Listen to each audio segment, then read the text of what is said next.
Bismillahirrahmanirrahim. Assalamualaikum warahmatullahi wabarakatuh. Alhamdulillahirabbil alamin wassalatu wassalamu ala asyrafil anbiya'i wal mursalin nabiyyina Muhammadin wa ala alihi wa sahbihi ajma'in, amma ba'd. Ikhwani wa akhwati fid din, azani Allah wa iyyakum. Kita melanjutkan kembali pelajaran nahwu dengan kitab Al-Lughatul Arabiyyah. Dan alhamdulillah pada kesempatan kali ini kita sudah sampai pembahasan al-i'rabut taqdiri, di mana pada pembahasan sebelumnya kita sudah membahas tentang permasalahan al-i'rabu wal bina, dan sudah dijelaskan bahwasanya al-i'rab adalah perubahan akhir suatu kata. Sekarang kita akan mempelajari apa yang dimaksud dengan al-i'rabu at-taqdiri. Baik, kita akan masuk ke pembahasan inti, yaitu al-i'rab at-taqdiri. Apa yang dimaksud dengan al-i'rab at-taqdiri? Al-i'rab at-taqdiri huwa at-taghayyur alladhi la tadhharu alamatuhu limani'in fihi.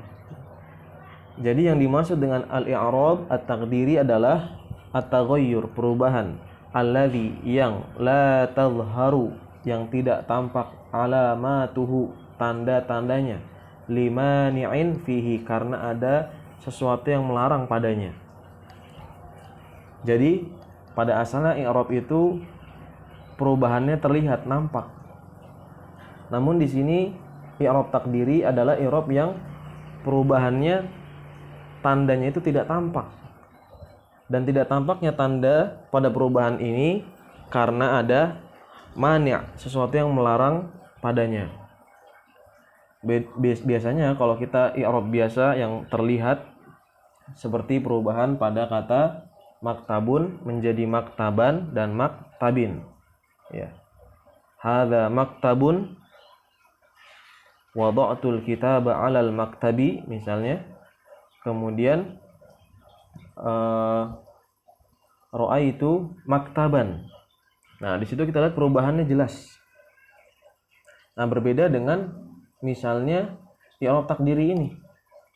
Ya, pada kata tersebut ada perubahan, namun tanda dari perubahan tersebut tidak nampak karena ada sesuatu yang melarang, mani', kayak gitu. Sesuatu yang melarang. Nanti kita akan lihat contoh-contohnya seperti apa. Wa yakunu fi thalathatil asma. Nah, jadi i'rab takdiri ini terjadi pada 3 isim, hanya pada 3 isim saja, tidak ada yang lain. Yang pertama al-ismul maqsur, yang pertama adalah isim maqsur. Wal ismul manqus, yang kedua isim manqus. Wal ismul mudhafu ila ya'il mutakallim, dan isim yang disandarkan kepada ya mutakallim.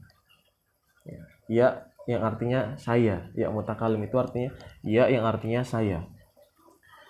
Wa fil fi'lil mudhari'il mu'tallil akhir, begitu juga pada fi'il juga ada. Dan ini pada fi'il mudhari mu'tal akhir. Sekarang kita lihat di gambar di sini. Jadi i'rab takdiri ini terjadi pada 2, kita bisa bagi. Pertama ada pada fi'il dan ada pada isim. Nah, untuk pada fi'il ini sudah kita bahas pada pelajaran-pelajaran sebelumnya. Dan fi'il ini yang i'rabnya secara takdiri hanya pada fi'il mudhari. Dan pada fi'il mudhari pun tidak semua fi'il mudhari, yaitu fi'il mudhari al-mu'tal al-akhir, ya, yang huruf akhirnya adalah huruf illah. Dan huruf illah sebagaimana kita telah ketahui bahwasannya ada 3, waw, ya, dan alif. Jadi kalau setiap fi'il mudhari yang dia huruf akhirnya, huruf aslinya, huruf asal fi'ilnya itu huruf akhirnya adalah huruf illah berupa waw atau ya atau alif, maka dia i'rabnya adalah dengan i'rab takdiri, dan perinciannya sudah kita ambil pada pelajaran sebelumnya.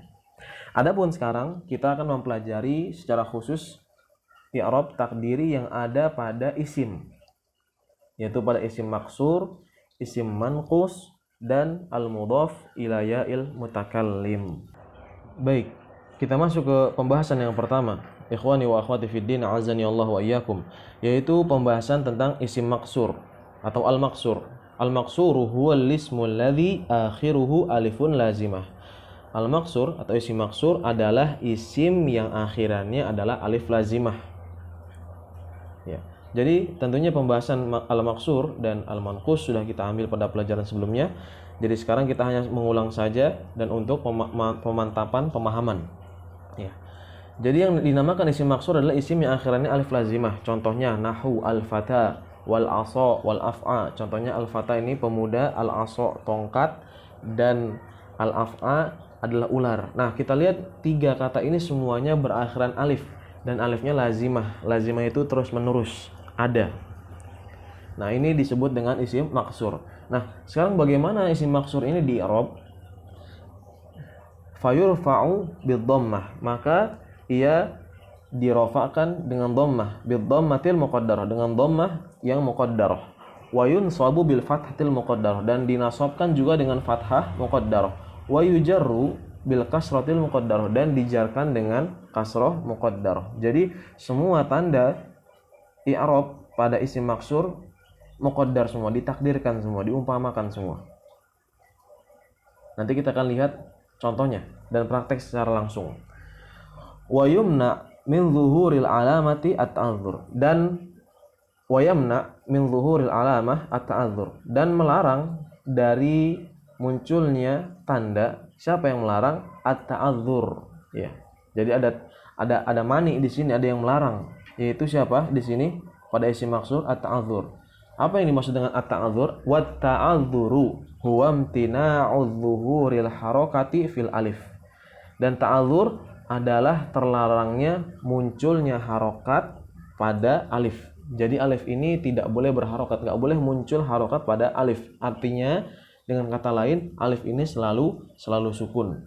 Ya. Jadi pada hakikatnya ada perubahan pada alif, namun karena alif ini tidak boleh muncul harokat atau alif ini selalu sukun, sehingga perubahannya ini hanya ditakdirkan saja, diumpamakan. Contoh di dalam kalimat dorobal fata al-af'a bil asa. Al-fata fa'il. Di sini al-fata sebagai fa'il, pelakunya. Marfu'un wa alamatu raf'ihi dhammatun muqaddarah. Tanda rafa'nya apa? Dhammah muqaddarah fi akhirih, pada akhirannya. Mana'a min zuhuriha at-ta'adzur. Ya. Terlarang dari tampaknya itu siapa? Melarang dari tampaknya siapa? At-ta'adzur. Jadi at-ta'adzur ini melarang dari tampaknya dhammah pada kata al-fata. Begitu juga al-af'a. Al-af'a di sini maf'ulun bih. Dia sebagai objeknya, maf'ulun bih. Dan maf'ulun bih mansubun wa alamatu nasbihi fathatun muqaddaratun fi akhirih, dan tanda nasabnya adalah fathah muqaddar yang ditakdirkan pada akhirannya. Mana amin zuhuriha at-ta'adzur. Ya, melarang dari tampaknya adalah at-ta'adzur. Dan al-asa ismun majrurun wa alamatu jarrihi kasratun muqaddaratun fi akhir. Dan al-asa juga isim majrur, dia karena didahului oleh harf ba di sini, harf jar ba bil asa, maka dia menjadi isim majrur. Wa alamatu jarrihi, dan tanda jarnya adalah kasratun muqaddaratun fi akhiri, kasrah muqaddar pada akhirannya. Mana amin zuhuriha at-ta'adzur. Melarang dari munculnya kasrah tersebut adalah at-ta'adzur. Dan ta'adzur sudah dijelaskan bahwasan imtina'u zuhuril harakati fil alif, ya, terlarangnya munculnya harokat pada alif. Selanjutnya yang kedua adalah al-manqus. Apa yang dimaksud dengan al-manqus? Al-manqus huwa ismul ladzi akhiruhu ya'un lazimah. Isim manqus adalah isim yang akhirannya ya lazimah. Nahwu al-qadi wal muhami wal jani. Dan kalau kita perhatikan tiga isim tersebut semuanya berakhiran ya lazimah, ya-nya terus menerus ada. Ya, maka tiga isim tersebut disebut isim manqus. Bagaimana i'rab isim manqus? Fayurfa'u bid-dhammatil muqaddarah, maka dia dirofakkan dengan dhammah muqaddarah. Wa yunsabu bil fathatil zahirah, dan dinasabkan dengan fathah zahirah. Wa yujarru bil kasrati al muqaddarah, dan dijarkan dengan kasrah muqaddarah.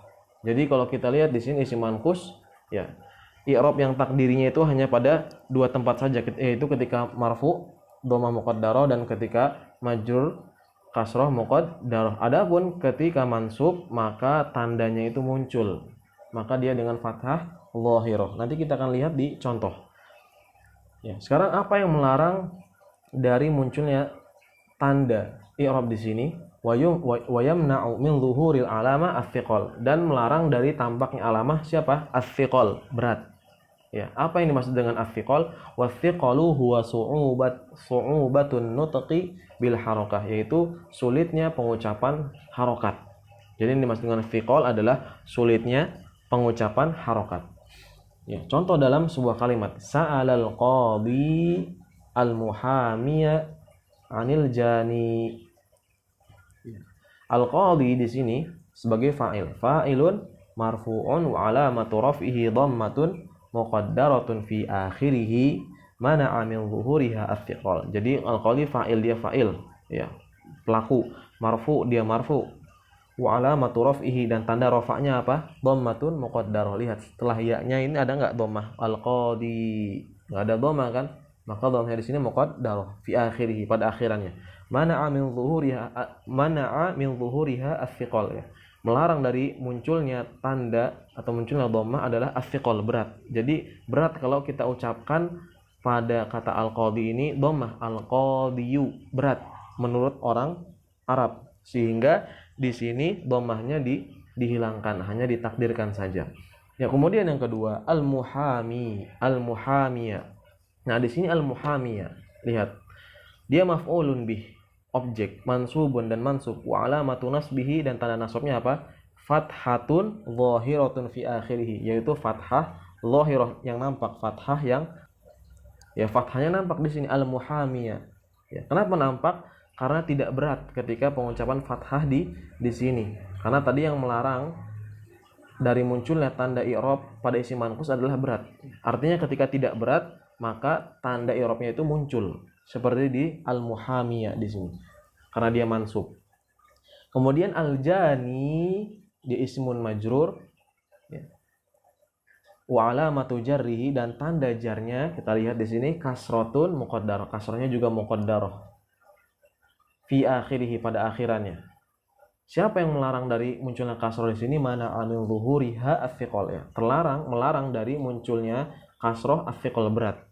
Artinya ketika kita mengucapkan pada kata al-jani, ya, kita kasrohkan ya-nya, itu berat menurut orang Arab, ya. Al-jani, berat. Al-jani, maka karena berat kasrohnya dihilangkan dan ya-nya menjadi sukun. Dan pembahasan yang terakhir yaitu al-mudhafu ila ya'il mutakallim, atau isim yang disandarkan kepada ya mutakallim.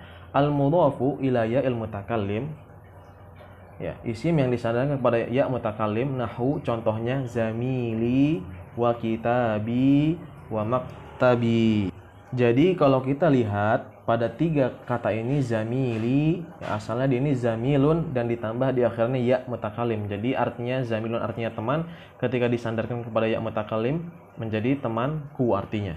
Begitu juga kitabi, artinya kitabun dan ditambah ya, kitabi. Wa maktabi, asalnya di sini maktabun ditambah ya mutakallim. Nah, kalau ada isim-isim seperti ini yang dia disandarkan kepada ya mutakallim, bagaimana i'rabnya? Fayurfa'u bid dhammah, maka ia dirafa'kan dengan dhammah al-muqaddarah, dhammahnya muqaddarah. Wa yunsabu bil fathatil muqaddarah, dan dinasabkan dengan fathah muqaddarah juga. Wa yujarru bil kasratil muqaddarah, dan dijarkan dengan kasrah muqaddarah.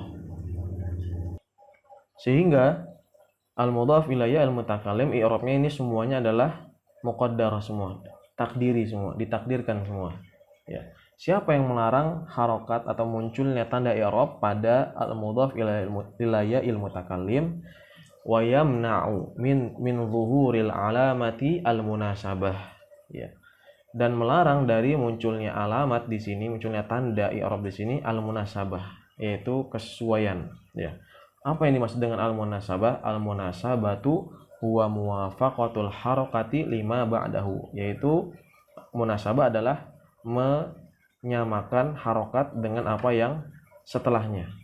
Maksudnya bagaimana? Maksudnya adalah karena ya sukun ini cocoknya itu dengan kasroh, maka huruf yang terletak sebelum ya mutakalim ini harus kasroh untuk menyesuaikan huruf ya sukun ini ya. Jadi kalau kita lihat tadi contoh kitabi, asalnya kan kitabun ditambah ya ya. Kalau kita nggak kasrohkan menjadi kitabui. Namun ini nggak enak dan nggak cocok ya. Karena apa? Karena ya sukun cocoknya dengan kasroh, maka kita kasrohkan huruf ba-nya. Asalnya kitabui menjadi kitabi. Sekarang kita masuk ke contoh kalimat. Wadu'a zamili kitabi ala maktabi. Temanku meletakkan kitabku di atas mejaku. Zamili di sini fa'il, dia pelakunya. Marfu'un, dan dia marfu', wa alamatu raf'ihi dhammatun muqaddarah, dan tanda rafa'nya adalah dhammah muqaddarah yang ditakdirkan fi akhirih, pada akhirannya. Mana min zuhuriha al-munasabah ya. Yang melarang dari munculnya harokat di sana. Kenapa? Al-munasabah, karena untuk menyesuaikan. Ya. Seperti tadi ya. Asalnya di sini zamilui, dia kan dhammah. Namun zamilu ini nggak bisa karena harus menyesuaikan dengan ya setelahnya, sehingga menjadi zamili. Begitu juga yang kedua kitabi. Ya, kitabi ini maf'ulun bih, mansubun wa alamatu nasbihi, dan tanda nasabnya fathatun muqaddarah fi akhirih, fathah muqaddar yang ditakdirkan pada akhirannya. Jadi seakan-akan pada ba-nya ini fathah. Mana amil zuhuri al-munasabah, ya terlarang dari munculnya fathah di sini adalah munasabah. Seharusnya kitabai. Ya, namun karena untuk menyesuaikan ya sukun menjadi kitabi.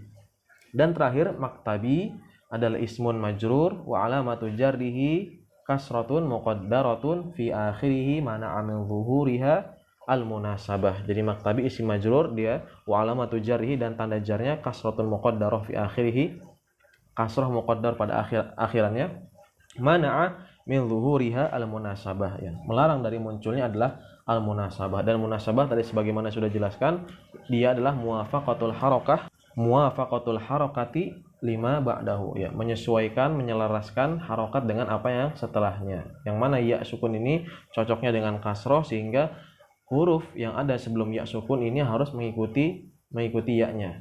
Ya, dimana ya-nya ini menginginkan sebelumnya harus kasroh. Alhamdulillah, selesai sudah pembahasan kita tentang al-i'rab at-taqdiri. Mudah-mudahan bisa difahami penjelasan yang singkat ini. Wassallallahu ala nabiyyina Muhammad wa ala alihi wa sahbihi wasallam. Subhanakallahumma wa bihamdik asyhadu an la ilaha illa anta astaghfiruka wa atubu ilaik. Assalamualaikum warahmatullahi wabarakatuh.